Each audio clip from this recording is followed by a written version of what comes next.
Ya, puji Tuhan, Shalom jemaat yang dikasihi Tuhan. Kita bersyukur untuk sore hari ini kita kembali boleh berkumpul di momen yang istimewa. Kita memperingati hari tercurahnya Roh Kudus ya bagi di dalam kehidupan setiap kita. Ya, Bapak Ibu bicara tentang Roh Kudus, ya, ada fenomena-fenomena yang begitu luar biasa ketika Roh Kudus dicurahkan. Tapi kalau diperhatikan dari fenomena ke fenomena lain, itu tidak selalu sama. Maka daripada itu, sore hari ini kita akan sama-sama belajar, mempelajari tentang pribadi Roh Kudus ini, bukan dari sisi fenomenanya, tetapi dari sisi apa yang Yesus katakan tentang Roh tersebut. Kita mau buka firman Tuhan yang menjadi pokok pembahasan kita pada sore hari ini di dalam Yohanes pasal yang ke-16 ayat yang ke-8. Kita baca sama-sama ayat ini 1, 2, 3. Dan kalau ia datang, ia akan menginsafkan dunia akan dosa, kebenaran, dan penghakiman. Bapak Ibu, ini merupakan penggalan dari perkataan Tuhan Yesus sebelum Tuhan Yesus ditangkap.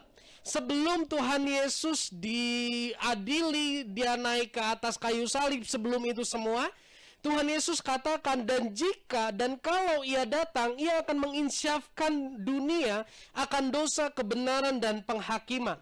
Hal inilah yang akan menjadi pokok pembahasan kita pada sore hari ini. Dan firman Tuhan saya beri judul reproof atau menegur. Tentunya bicara tentang menegur ini tidak enak ya Bapak Ibu ya.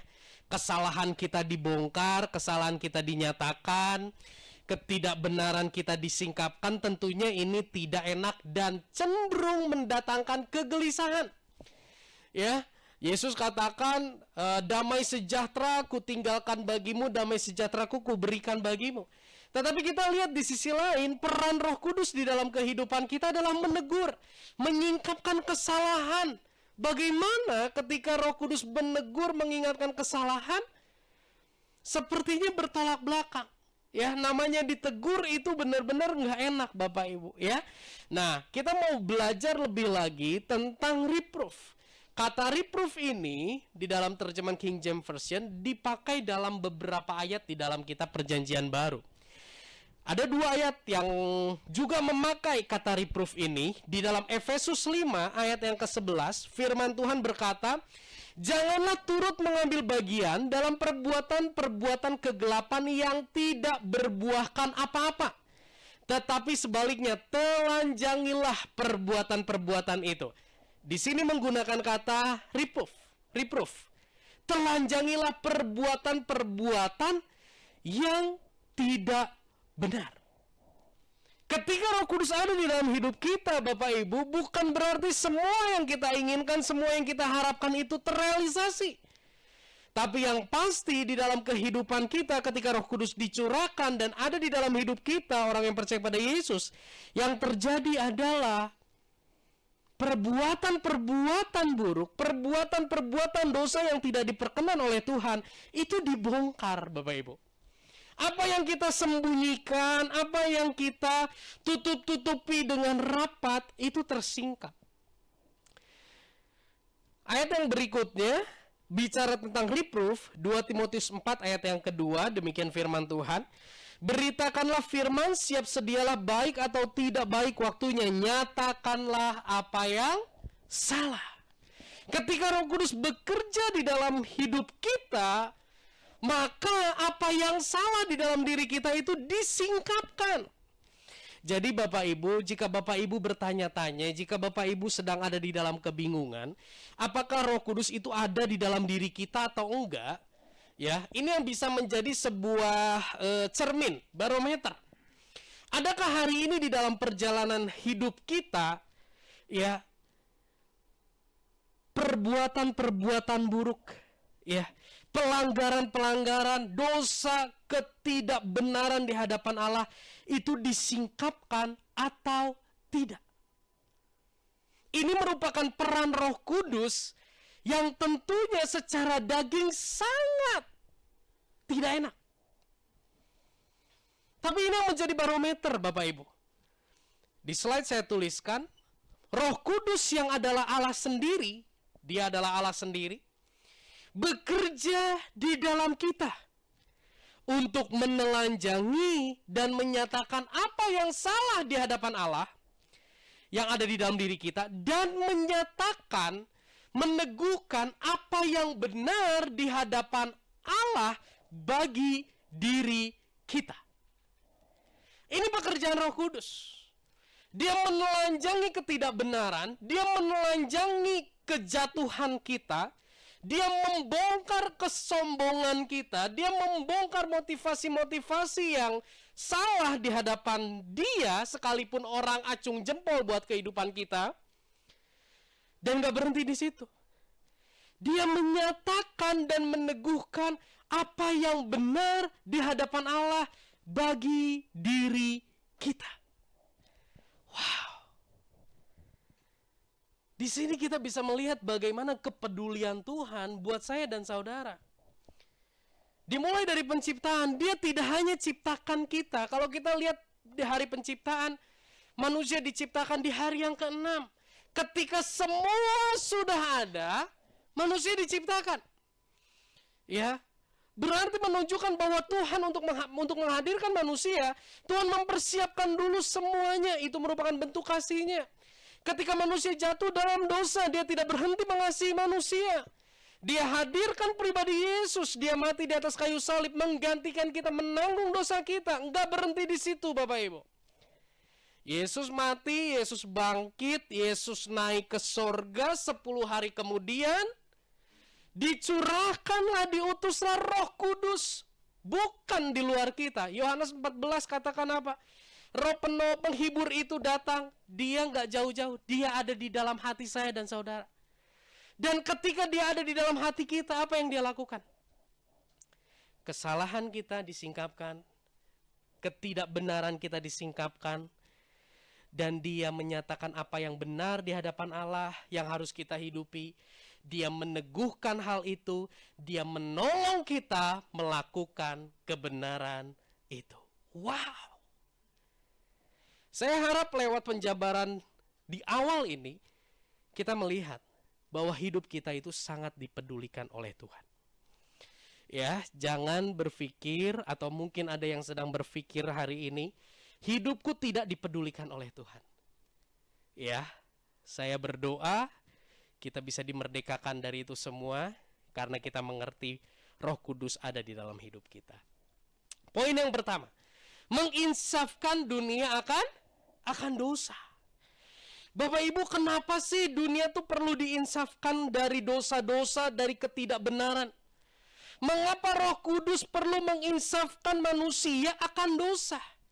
Kenapa nggak cukup pakai pendeta menginsafkan manusia? Kenapa nggak cukup pakai nabi untuk menginsafkan manusia? Lihat sejarah perjalanan kekristenan, sejarah perjalanan umat Israel. Begitu ada yang menyatakan kebenaran nabi, apa yang terjadi? Dibunuh. Begitu ada yang menyatakan kebenaran, bahkan Yesus pun menyatakan kebenaran, apa yang terjadi? Dia difitnah. Maka dari itu Allah menghadirkan bukan lagi manusia, seperti yang sudah-sudah. Allah mengutus Roh Kudus berdiam di dalam hati orang percaya. Dengan tujuan apa? Menginsafkan dunia akan dosa. Bapak Ibu, kita perlu menyadari bahwa dosa telah mendarah daging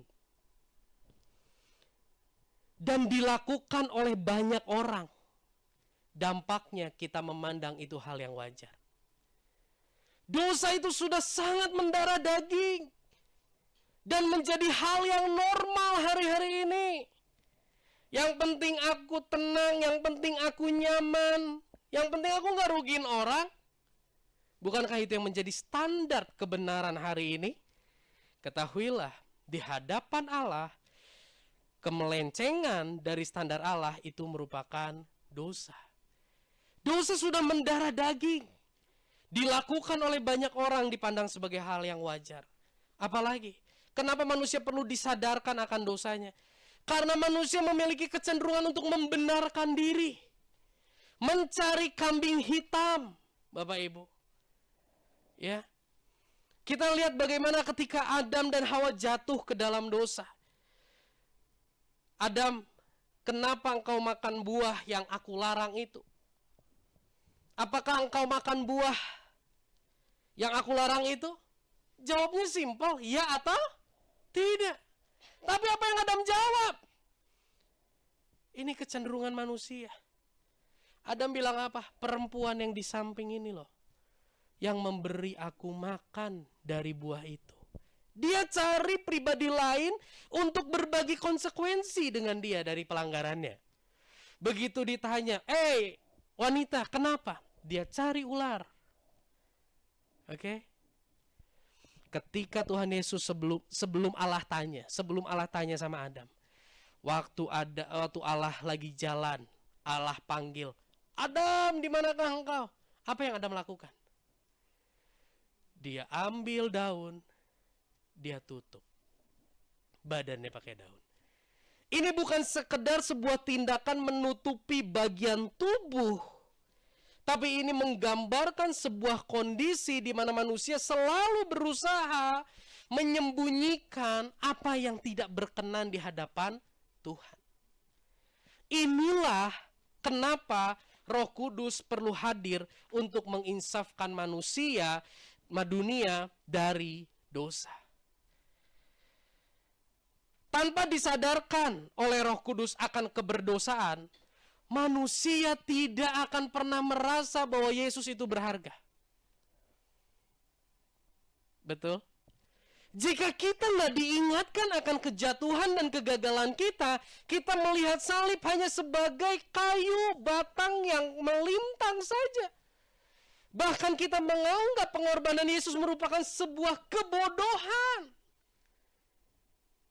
Roh Kudus hadir menginsafkan kita akan dosa, supaya apa? Supaya ketika kita sadar akan dosa, di sisi lain kita bisa melihat pribadi Yesus yang luar biasa. Seorang teolog bernama Tim Keller, dia pernah berkata begini. Injil itu bicara kita mendapati diri kita lebih berdosa dari yang kita bayangkan. Tetapi kita boleh menikmati kasih yang lebih besar dari yang pernah kita dapatkan. Di dalam Injil, dengan pertolongan Roh Kudus kita dibawa menyadari, aduh ternyata aku bobrok lebih dari yang aku bayangkan. Tapi di sisi lain kita menemukan Yesus yang mengasihi kita lebih dari yang kita harapkan. Dan kasihnya itu telah kita terima. Itulah sebabnya kenapa Roh Kudus diutus hadir bekerja menginsafkan dunia akan dosa. Penting Bapak Ibu, kita diinsafkan akan dosa. Saya pernah sharingkan Lukas 18 dan Lukas 19. Di Lukas 18 ada seorang muda yang sangat kaya. Dia datang sama Yesus dengan perasaan, aku ini benar, aku ini udah lakuin ini dan itu. Begitu Yesus bilang pulang jual harta, dia pulang dengan amarah. Beda sama Lukas 19. Cerita siapa? 19? Zakheus. Zakheus dipanggil sama Tuhan. Yesus nongkrong di rumahnya makan bareng. Yesus nggak suruh dia jual harta. Tapi karena dia merasa dikasih lebih dari yang dia bayangkan, akhirnya dengan inisiatif, dengan kerelaan hati, dia mau menghidupi apa yang Tuhan inginkan. Inilah cara Tuhan bekerja. Yohanes 16 ayat yang ke-9, menarik Bapak Ibu, menginsafkan manusia akan dosa. Ayat 9 bilang gini, akan dosa, apa? Karena mereka tetap tidak percaya kepadaku. Menarik Bapak Ibu. Menginsafkan dunia akan dosa. Kenapa? Karena mereka tetap tidak percaya kepadaku. Ku di sini adalah Yesus. Ternyata dosa yang kita pikir hanya merupakan perkataan yang menyakiti, hanya bicara tentang tindakan yang merugikan atau tindakan yang melanggar. Ternyata dosa bukan sekedar perkataan dan tindakan, tapi dosa itu dimulai dari hati yang tidak percaya. Hati yang memberontak, hati yang menolak pribadi siapa? Pribadi Yesus. Kenapa sih kok tidak percaya kepada Yesus itu menjadi akar dari dosa. Maksud dari perkataan Yesus ini gini Bapak Ibu. Selama seseorang tidak percaya kepada Yesus, maka permasalahan dosa tidak akan pernah terselesaikan dan kebinasaan tetap menjadi akhir hidup mereka. Saya ulangi. Maksud dari perkataan ini adalah di luar Yesus, permasalahan dosa tidak akan pernah terselesaikan dan kebinasaan akan tetap menjadi akhir hidup mereka. Kata siapa sih? Hanya di dalam Yesus permasalahan dosa terselesaikan. Kita lihat ya. Di dalam perjalanan bangsa Israel, Tuhan kasih hukum lewat Musa. Hukumnya begitu jelas. Jangan ada Allah lain, jangan membuat patung dan menyembah. Jangan berzina, jangan mencuri, jangan membunuh. Sangat jelas. Dan Bapak Ibu tahu ketika hukum itu diberikan, bangsa Israel bisa melihat awan itu, hadirat Tuhan di atas mereka. Tapi sekalipun hukum itu diberikan dengan begitu jelas dan mereka melihat bagaimana cara hukum itu turun melalui hambanya Musa, tapi apakah mereka taat? Apakah orang Israel taat terhadap hukum itu? Enggak ya, berarti hukum Taurat gagal untuk menyelesaikan permasalahan dosa. Yang kedua, ada mujizat. Bangsa Israel kurang mujizat apa? Ya, lapar. Roti mulu. Roti mulu nggak ada daging. Daging datang. Waduh, nggak ada air. Air keluar. Kurang mujizat apa? Tapi apa itu bisa membuat manusia bangsa Israel dalam konteks ini keluar dari keberdosaan mereka? Wah, Bapak Ibu, bicara tentang hadirat Tuhan, siang ada tiang awan, malam ada tiang api. Luar biasa kan? Tapi ternyata di tengah melihat mujizat Tuhan setiap hari, bahkan setiap detik, ketika siang lihat ada tiang awan, itu mujizat Tuhan. Malam melihat ada tiang api, itu mujizat Tuhan. Setiap detik hidup mereka menyaksikan dengan mata mereka ada mujizat terjadi. Tapi ternyata itu tidak merubah kehidupan bangsa Israel. Mereka tetap mengeluh, mereka tetap memberontak, mereka tetap menolak pimpinan Allah dalam hidup mereka. Kalau hukum Taurat gagal, mujizat gagal, mungkin hukuman yang Tuhan kasih itu akan menggagalkan manusia dari dosa, manusia akan dosa karena manusia takut. Kita lihat lagi kehidupan bangsa Israel. Bagaimana Tuhan menghukum mereka dengan sangat keras. Kejadian Baal Peor dan sebagainya. Bangsa Israel menyembah berhala, terus disuruh minum dari patung emas itu dicairkan, suruh minum orang Israel yang menyembah, ribuan orang mati di sana. Apakah hukuman Allah yang begitu tegas, yang begitu mengerikan itu membuat bangsa Israel takut dan bertobat? Gagal. Oh, berkat Tuhan, berkat Tuhan. Gak bisa. Jadi Bapak Ibu, kalau hari ini Bapak Ibu dalam kondisi aku mau bertobat, berhenti berbuat dosa, kalau Tuhan lakukan mujizat, ribuan tahun sudah terbukti, itu gak bisa. Akan jatuh lagi. Kalau Bapak Ibu bicara, aku mau lihat dulu sanksi Tuhan, baru aku bertobat. Aku baru mau bertobat kalau aku udah mau mati kayak Koyusha. Misalnya ya. Gagal. Penyelesaian masalah dosa hanya ada satu, di dalam pribadi Yesus. Semua itu gagal. Namun sebaliknya, Di dalam Yesus masalah dosa terselesaikan. Wow, melalui pengorbanannya di atas kayu salib. Saudara, kita nggak boleh lupa, kalau di dunia ini ada gaya gravitasi, di dalam hati kita ada gaya gravitasi dosa. Itu yang selalu membuat kita gagal. Tapi itu semua terselesaikan di dalam pribadi Yesus yang telah berkorban bagi saya dan saudara. Kolose 3 ayat yang ketiga, di slide saya tuliskan. Demikian firman Tuhan, sebab kamu telah mati dan hidupmu tersembunyi bersama-sama dengan Kristus di dalam Allah. Wow! Lewat kematian Yesus, hidup kita tersembunyi di dalam Kristus di hadapan Allah.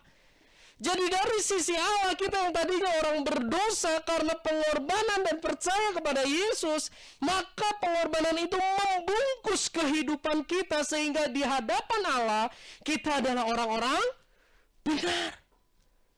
Ini satu hal yang sesungguhnya memerdekakan kita. Inilah yang menjadi sukacita kita sebagai orang-orang yang percaya kepada Yesus. Karena apa? Karena kita bisa memperoleh status benar di hadapan Allah, bukan karena kita, tapi karena pengorbanan Yesus bagi kita. Ini mic full warna hitam. Tapi ketika ada satu kain yang lebih besar dari mic ini berwarna putih, maka mic ini akan dengan sekejap berubah jadi warna putih. Bukan karena mic ini mencat dirinya sendiri, bukan karena mic ini mencelupkan dirinya kepada cat warna putih, bukan. Tapi karena ada pihak lain yang menghadirkan kain berwarna putih menutup mic yang warna hitam ini. Akhirnya dia terlihat warna putih. Itulah yang Yesus lakukan bagi saya dan saudara. 1 Petrus 3 ayat 18 bilang apa? Sebab juga Kristus telah mati sekali untuk dosa kita. Ia yang benar. Apa saudara, kita baca sama-sama 1, 2, 3. Untuk orang-orang yang tidak benar. Supaya ia membawa kita kepada Allah. Ia yang telah dibunuh dalam keadaannya sebagai manusia. Tetapi yang telah dibangkitkan menurut roh. Wow! Dia yang benar untuk saya dan saudara orang-orang yang tidak benar. Orang-orang yang tidak benar itu seharusnya dihukum. Orang-orang yang tidak benar itu seharusnya tidak bisa memperoleh yang baik. Tapi Allah memberikan Yesus bukan sekedar baik, tapi yang terbaik. Buat kita, orang-orang yang tidak benar. Wow. Roh Kudus menginsafkan kita akan dosa. Tapi di sisi lain, Roh Kudus menuntun kita untuk melihat, percaya, mengenal Yesus yang begitu sempurna mengasihi kita. Amin. Balik ke ayat sebelumnya, ya. Di sini sebelum masuk ke pisteo, balik dulu sebelum. Ada di situ ayatnya. Oke, next. Di atas Yohanes 16 ayat 9 bilang gini, akan dosa karena mereka tetap tidak percaya kepadaku. Ya, artinya kalau mereka percaya kepada Yesus, maka permasalahan dosa selesai. Kita mau sedikit bahas tentang arti kata pisteo. Percaya diterjemahkan pisteo. Pisteo itu berbicara tentang gini, percaya, hati yang percaya. Kedua, ditunjukkan dengan ketaatan. Ketiga, bergantung atau menyerahkan diri penuh kepada siapa yang kita imani. Bapak Ibu, ada di sini yang mau naik pesawat kenalan dulu sama pilot? Yang mau naik pesawat tanya dulu track recordnya? Yang mau naik pesawat tanya dulu, kamu ada masalah rumah tangga nggak? Saya takut kamu sedang putus asa, akhirnya kamu mengemudikan pesawat dengan ugal-ugalan, Bapak Ibu, dan akhirnya nabrak gunung. Nggak ada kan? Mau naik Gojek, mau naik Grab, ada yang lakukan itu? Saya percaya nggak ada.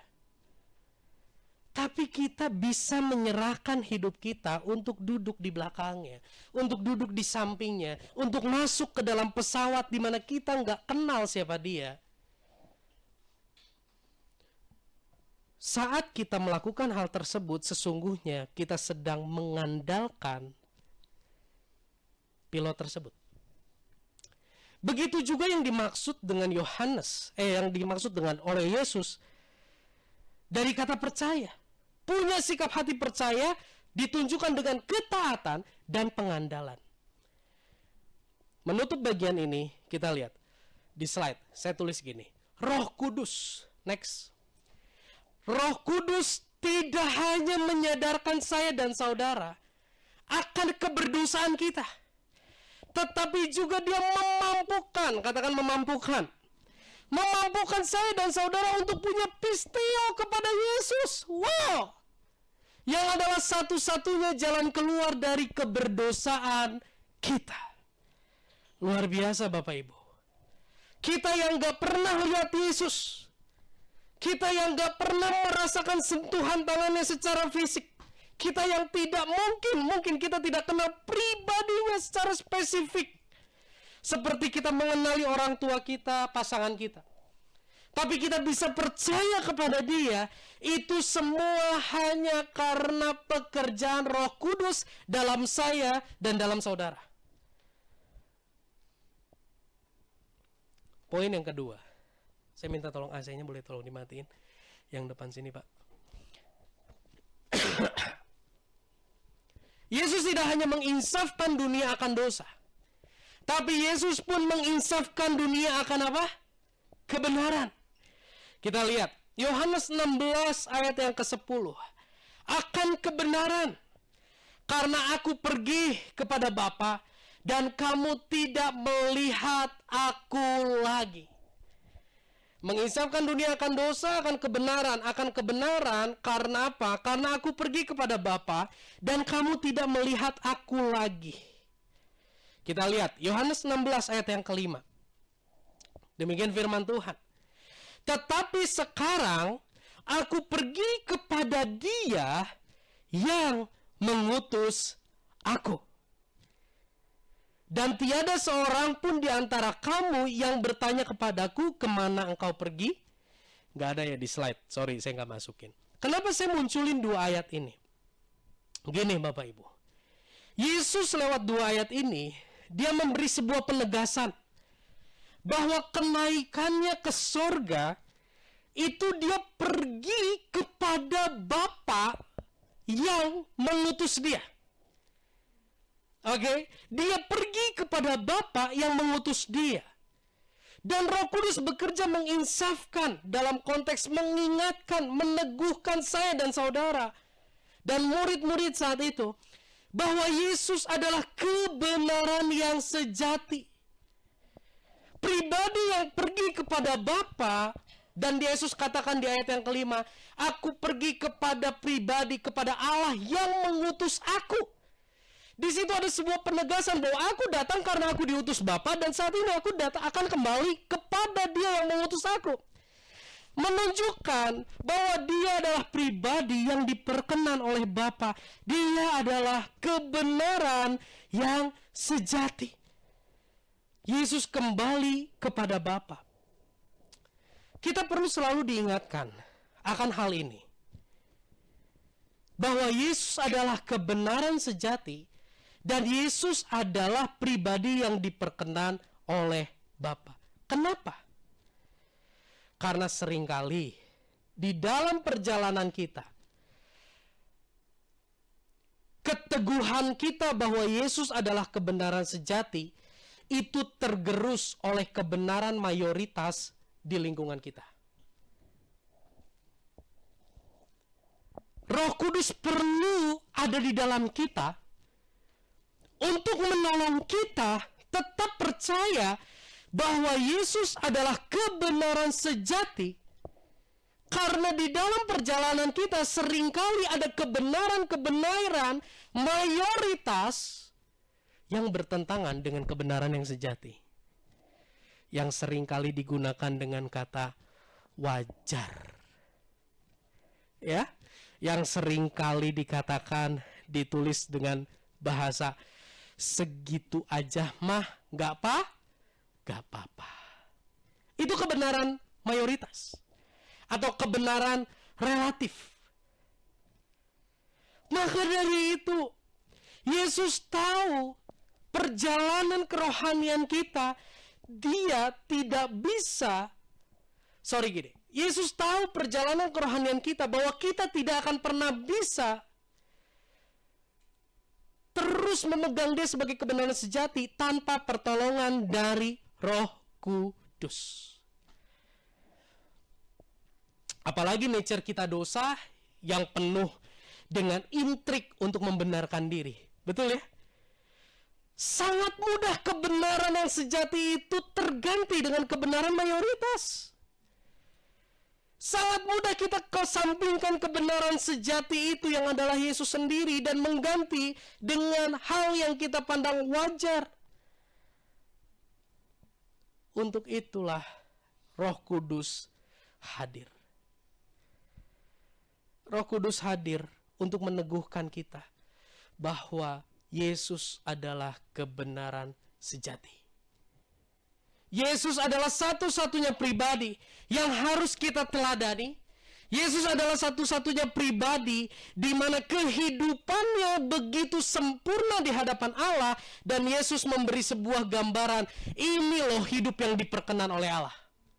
Itulah kenapa Roh Kudus hadir di dalam kehidupan kita untuk menolong, memampukan kita menghidupi perjalanan hidup seperti Yesus menjalani kehidupan. Selain itu, keberangkatannya ke sorga. Berapa waktu lalu dalam ibadah kenaikan Isa Al-Masih, kita membahas slide ini. Next. Kita membahas slide ini. Dexios.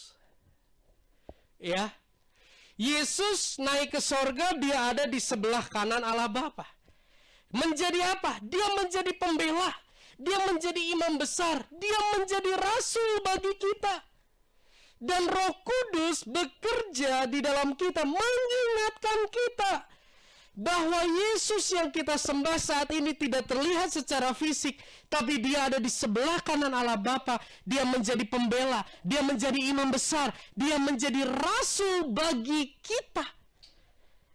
Ini satu kabar yang sangat luar biasa, yang seharusnya mengusir segala ketakutan yang ada di dalam kehidupan kita, termasuk ketakutan menghadapi kematian.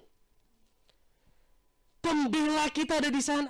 Tanpa Roh Kudus, kita akan mudah ragu bahwa Yesus hari ini sedang membela kita di hadapan Allah Bapa.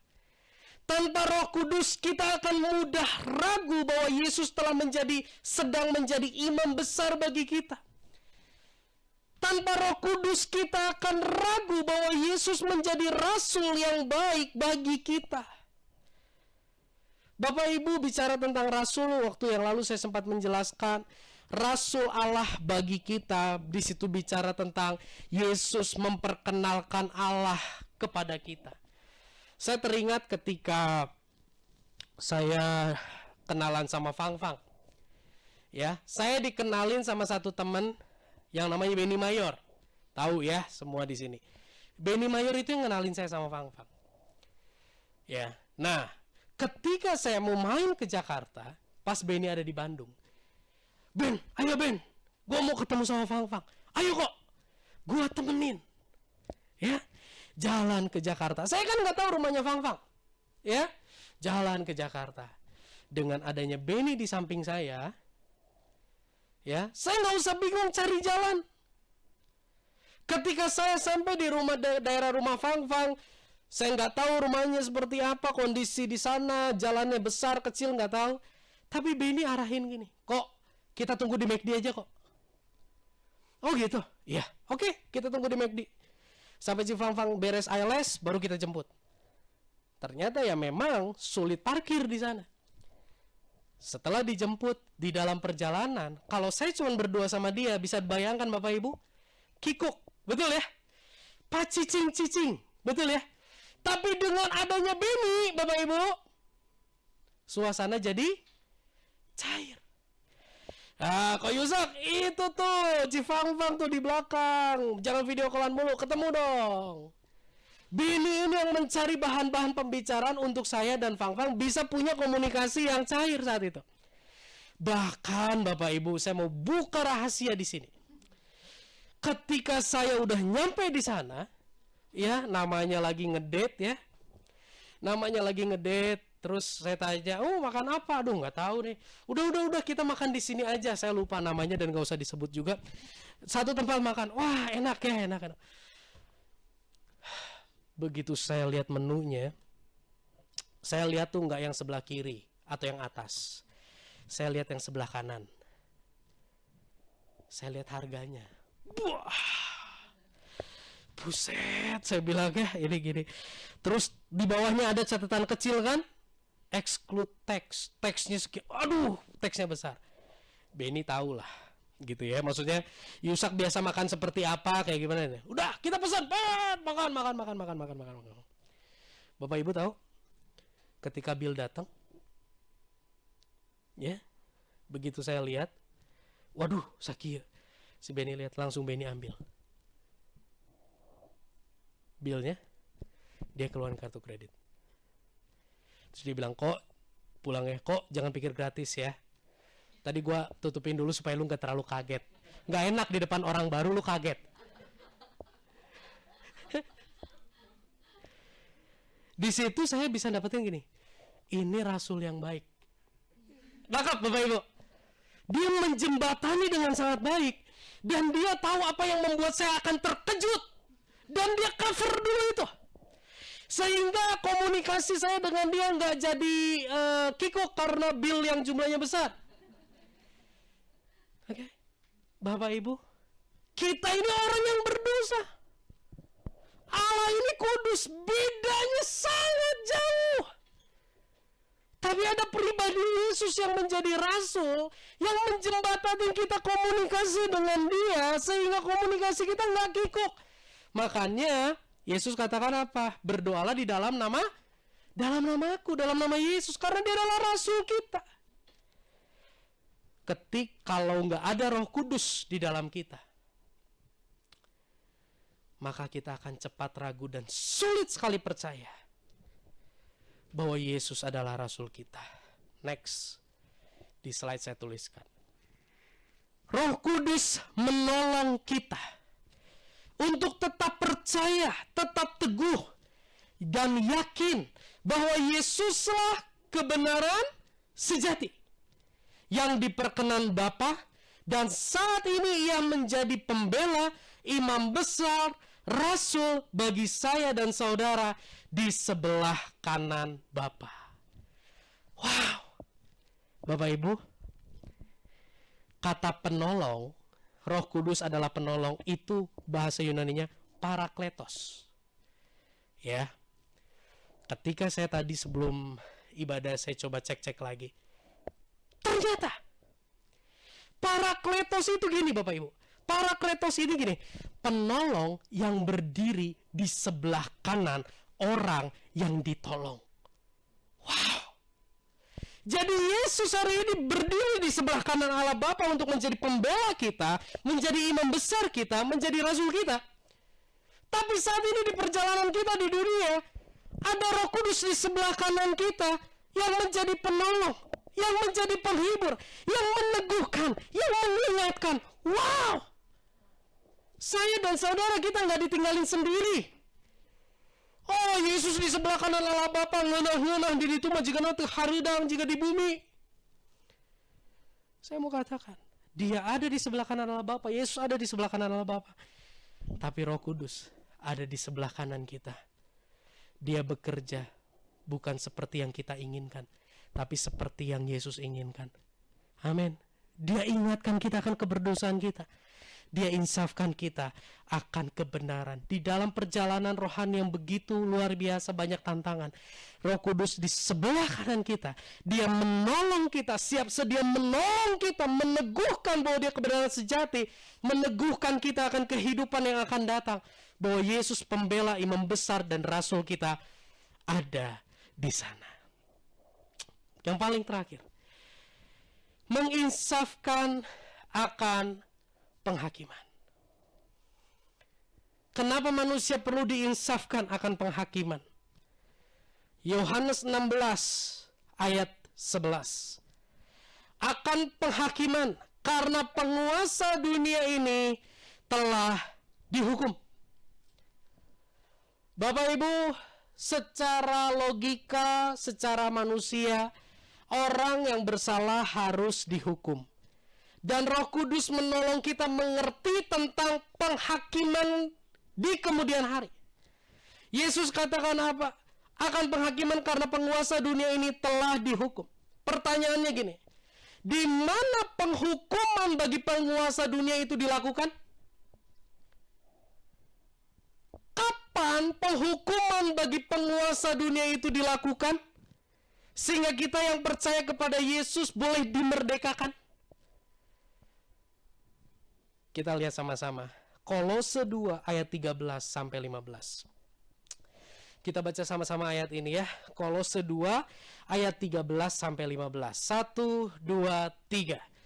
Kamu juga, meskipun kamu dahulu mati oleh pelanggaran-pelanggaranmu, dan oleh karena tidak disunat secara lahiriah, telah dihidupkan Allah bersama-sama dengan Dia sesudah Ia mengampuni segala pelanggaran kita dengan menghapuskan surat hutang yang oleh ketentuan-ketentuan hukum mendakwa dan mengancam kita.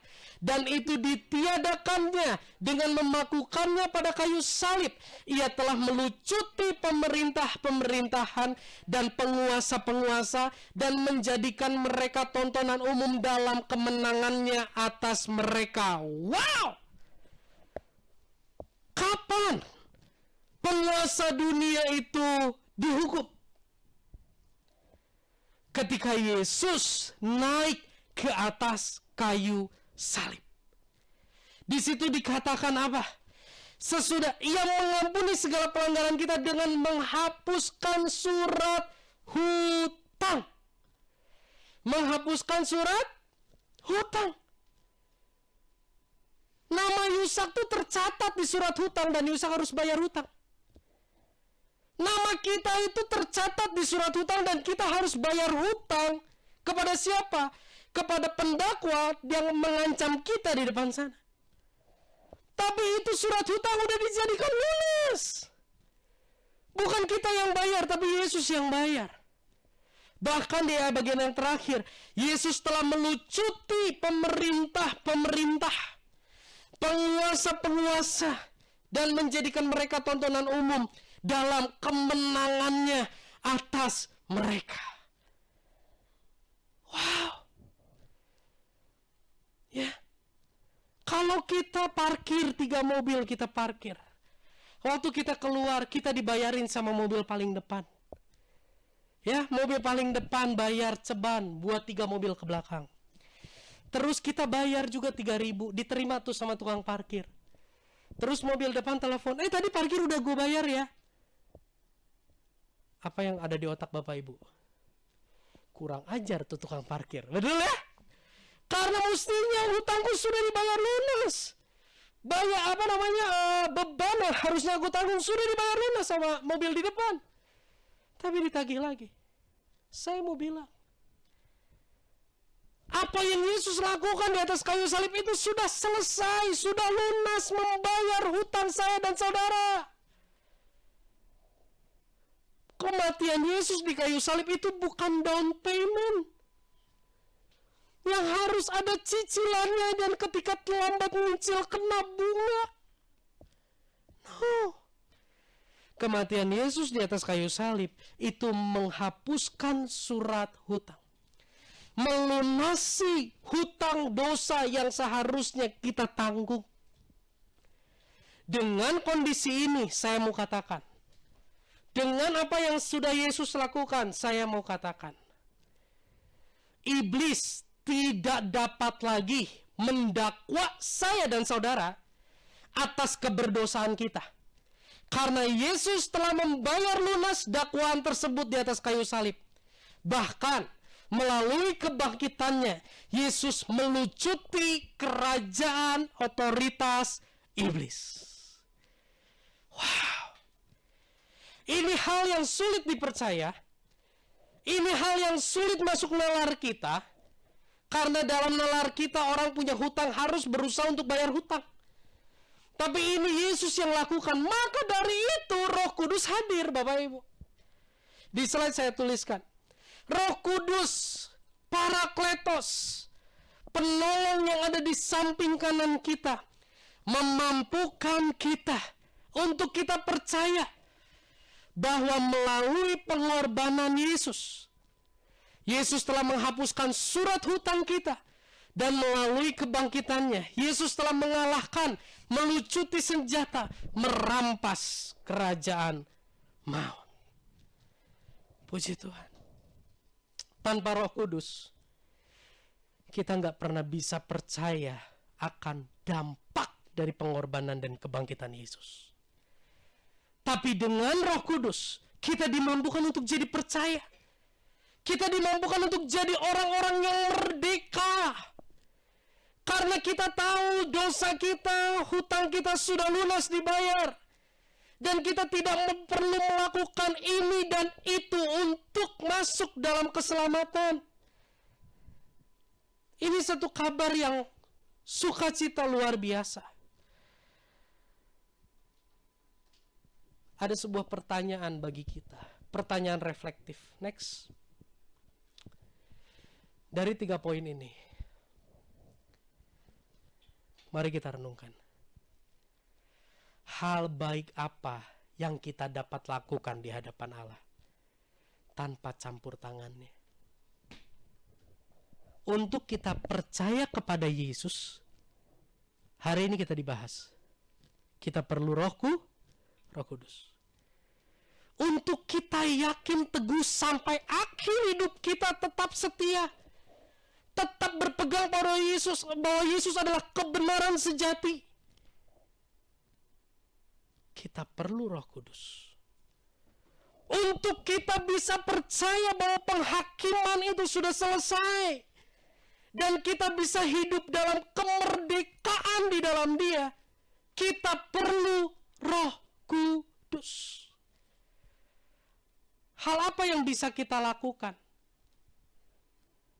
Hal baik apa yang dapat kita lakukan di hadapan Allah tanpa campur tangannya? Nothing. Enggak ada. Di sini saya berdoa kita bisa melihat bagaimana kita adalah orang yang sangat lemah. Tapi Tuhan yang penuh kasih, setia, rahmat, Dia mau topang kita orang-orang yang lemah. Kita adalah orang-orang yang maha gagal menjalani komitmen kita. Tapi Dia adalah Allah yang maha kasih, maha sempurna, maha kuat. Dia topang saya dan saudara untuk kita bisa percaya akan apa yang gak pernah kita lihat. Untuk kita bisa percaya teguh dan hidup dalam kemerdekaan iman. Inilah sukacita Pentakosta. Jangan berkecil hati jika engkau mendoakan orang lalu orangnya gak jadi sembuh. Jangan berkecil hati kalau semua berdoa dengan bahasa lain, engkau tidak berdoa dengan bahasa itu. Jangan berkecil hati kalau hari ini engkau tidak mengalami perekonomian sebaik orang lain. Roh Kudus bekerja dalam hidup saya dan hidup saudara. Bagian terakhir kita lihat Kisah Para Rasul 2 ayat yang ke-36 sampai 37. Saya undang pemain musik. Demikian firman Tuhan. Jadi seluruh kaum Israel harus tahu dengan pasti bahwa Allah telah membuat Yesus yang kamu salibkan itu menjadi Tuhan dan Kristus. Ketika mereka mendengar hal itu, hati mereka sangat terharu. Lalu mereka bertanya kepada Petrus dan rasul-rasul yang lain, apakah yang harus kami perbuat, saudara-saudara? Ketika Roh Kudus bekerja dalam hari raya Pentakosta yang pertama, Roh Kudus dicurahkan melalui Petrus. Mereka semua diingatkan. Mereka mereka semua disingkapkan keberdosaan dan kebobrokan mereka yang telah memperlakukan Yesus dengan sangat hina. Dan kita bisa lihat hati mereka terharu. Orang-orang yang tadinya hatinya keras, yang merasa diri benar, yang merasa diri baik, yang merasa diri sempurna, ketika Roh Kudus bekerja, kebobrokan mereka disingkapkan. Hati mereka hancur, tapi di sisi lain mereka boleh menemukan kasih karunia yang besar. Amin. Mari Bapak Ibu, kita minta untuk Roh Kudus senantiasa memegang kendali kehidupan kita, mencengkeram hati kita, sehingga tidak ada satupun ketidakbenaran yang tidak kita sadari. Tapi kita setiap hari dibawa melihat kebobrokan, kegagalan kita, yang di sisi lain, di saat yang bersamaan, kita boleh menemukan kasih yang sempurna itu di dalam Yesus. Mari kita tundukkan kepala. Kami bersyukur buat sore hari ini Tuhan. Terima kasih buat kebenaran firman-Mu. Terima kasih buat Roh Kudus yang hadir di dalam kehidupan kami. Terima kasih Tuhan, Roh Kudus menjadi parakletos, penolong yang sigap, yang siap sedia menolong kami, menegur kami, membuka kesalahan kami yang tidak kami sadari sekalipun. Kami mohon Tuhan di dalam hidup kami, buka Tuhan, buka hal yang gak berkenan di hadapan Engkau di dalam hidup kami, sehingga kami boleh menyadari kebobrokan kami dan kami boleh melihat kasih-Mu yang sempurna itu berlaku buat hidup kami. Di dalam perjalanan hidup banyak sekali kebenaran-kebenaran relatif, kebenaran-kebenaran mayoritas yang bertentangan dengan kebenaran yang sejati. Roh Kudus teguhkan kami untuk berpegang bahwa Yesus adalah kebenaran sejati dalam perjalanan iman kami. Kami semua tahu bahwa suatu saat nanti kami akan meninggalkan dunia ini. Tapi kami bersyukur untuk Roh Kudus yang meneguhkan kami, bahwa di sorga sana ada Yesus yang menjadi pembela, imam besar dan rasul bagi kami. Sehingga kami gak perlu takut menghadapi kematian sekalipun. Terima kasih Roh Kudus, Engkau meneguhkan kami bahwa penghakiman itu sudah selesai di atas kayu salib. Untuk itu, inilah yang menjadi doa kami Tuhan. Inilah yang menjadi doa kami sore ini.